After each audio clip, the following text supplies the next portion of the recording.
कपड़े धोने वाली बहू। शादी के पहले से ही विभा को कपड़े धोने का बड़ा शौक था। कभी नल के नीचे तो कभी तालाब के पास। अरे मेरी नीली वाली लुंगी नहीं दिख रही है। विभा की अम्मा कहाँ रखी है लुंगी? अरे वो तो विभा ने परसों ही धोकर रखी थी आपकी अलमारी में, देखो वहीं होगी। वो ना मैंने आज धो दी, मुझे लगा कि गंदी हो गई होगी। अरे कैसे गंदी हो गई थी, उसे तो मैंने पहना भी नहीं। हे भगवान, इस लड़की के कपड़े धोने की आदत से परेशान हो गया हूँ मैं। जितना तो घर में राशन नहीं आता उससे कहीं ज्यादा डिटर्जेंट पाउडर का खर्चा है।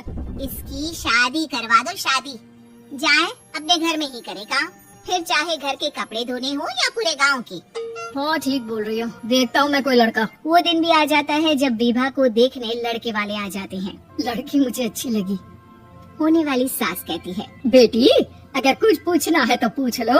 वैसे तो हमारी लड़की बहुत ही शर्मीली है, जो बोल दो वो मान लेती है, इसे क्या पूछना होगा। अरे कैसी बात कर रही हो माँ, मुझे इन लोगों के घर रहना है, सवाल तो कई है। हाँ हाँ बेटा पूछ लो ना, क्या पूछना है। आप लोगों के घर कपड़े कौन धोता है? सास का मुंह बन जाता है। देखो अगर तुम ये कहना चाहती हो कि तुम्हें कपड़े धोने नहीं आते तो सुन लो, कपड़े मैं ही धोती हूँ, लेकिन तुम्हारे आ जाने के बाद मैं रुमाल तक नहीं धोऊंगी। अरे चुप रहना भाग्यवान, बहू बेचारी घर आई नहीं, उसे डराना शुरू कर दिया। वो क्या है ना बिटिया, अभी तक तो ये कल्लू की माँ ही धोती थी, लेकिन अब तुम्हारे पापा तो दहेज में वॉशिंग मशीन देंगे ही।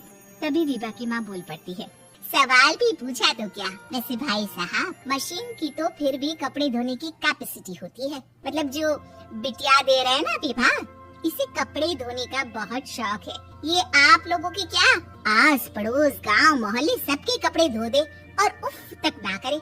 बाहर देखा नहीं आपने कितने कपड़े सूख रहे हैं, सब हमारी बिटिया ने ही तो धोए हैं। बस भी करो ना माँ, शर्म आ रही इतनी तारीफ सुनकर। और तो और एक दाग निकाल कर दिखाओ तो मान जाऊँ। हाँ अच्छा माफ करना बेटा, मैंने गलत समझा, हमें तो रिश्ता बहुत पसंद है। और ऐसे जुड़ जाता है रिश्ता कपड़े धोने का शौक रखने वाली विभा का। उसकी शादी हो जाती है कोयला फैक्ट्री में काम करने वाले कल्लू के साथ। शादी के बाद अचानक विभा चिल्लाती हुई सास के पास आती है, सासू माँ, अरे सासू माँ कहाँ है आप? ये तो धोखा है, धोखा दिया आप लोगों ने मुझे। इसे ससुर के चक्कर के बारे में पता चल गया। अरे तो उसमें तुझे क्यों धोखा मिला है? अरे नल में पानी नहीं आता, कपड़े कैसे कब धुलेंगे? अच्छा तू पानी नहीं आ रहा उसकी बात कर रही है। तो आपने क्या सोचा? कुछ नहीं। अच्छा तेरी माँ ने कहा था कि कपड़े धोने का शौक है, तुझे याद आया मुझे। शौक बोलकर कपड़े धोने वाले मेरे जुनून को कम ना आके सासू माँ, कपड़ा धोना मेरा गुरूर है। तभी पति भी वहाँ आ जाता है। अभी मैंने इसे सनी देओल की फिल्म दिखाई है, उसी के डायलॉग मार रही है माँ। अच्छा सुन, साफ साफ बता रही हूँ, पानी सुबह 4 से 6 और शाम को 10 से 12 आता है, समझी? विभा टाइमिंग सुनकर हैरान हो जाती है, ये क्या भूतों का मोहल्ला है? सुबह 4 बजे उठकर कौन कपड़े धोता है? 4 बजे टंकी में पानी जाता है, फिर सारा दिन धोना ना, किसने मना किया?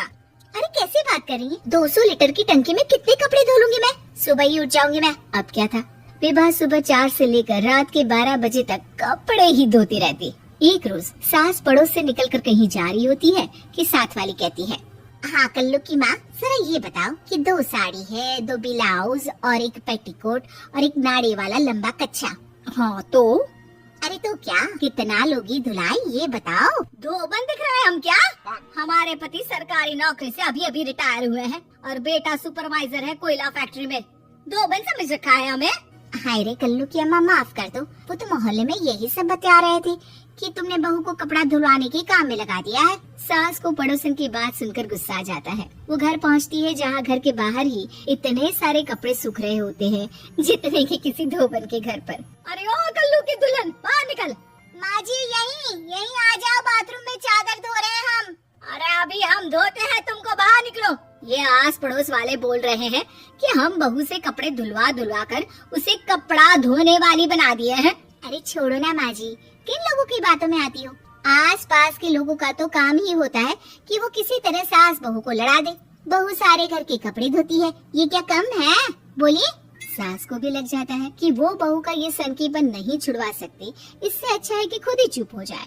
एक रोज सास और बहू मंदिर जाते हैं, जहाँ सास की साड़ी वहाँ खड़ी भीख मांगने वाली से मिलती है। माँ जी क्या बात है, आप आपकी साड़ी उस भिखारन से कितनी मिल रही है ना? हाँ हाँ देखो तो, दोनों की साड़ी मिल रही है। क्या बात है कल्लू की अम्मा, तुम खुद को तो अफसर की बीवी बताती हो और ऐसी सिंपल सी प्लेन साड़ी पहनकर घूमती हो। सिंपल और प्लेन नहीं है ये साड़ी। तो क्या सोने के धागे से फूल बने हैं? कुछ भी सासू माँ, कुछ भी। हाँ बने थे इस साड़ी में सोने के धागे से फूल। मेरे पति लेकर आए थे मद्रास से स्पेशली मेरे लिए 10,000 की। ताहे भाई साहब इस भिखारन के लिए भी सेम टू सेम साड़ी लेकर आए होंगे 10,000 की। सास उस वक्त कुछ नहीं कहती, लेकिन बहू के साथ घर आती है और अलमारी से एल्बम निकाल कर लाती है। ये साड़ी देख रही है, ये वही साड़ी है जिसे मैंने अभी पहना था। इस साड़ी में ये जो चमकदार फूल दिख रहे हैं ना, ये सोने के धागों से काटे गए हैं। लेकिन तू लोकल वॉशिंग मशीन ब्रश से घिस घिस कर सारे फूलों को निकाल कर साड़ी प्लेन कर दी। मुझे माफ कर दीजिए सासू माँ। और तो और, जब मैंने तुझे तेरी गलती के लिए कुछ नहीं कहा, लेकिन तूने तो सबके सामने मेरा मजाक ही बना दिया। क्यों? बहू को समझ में आ जाता है कि अब से उसका कपड़े धोना बंद।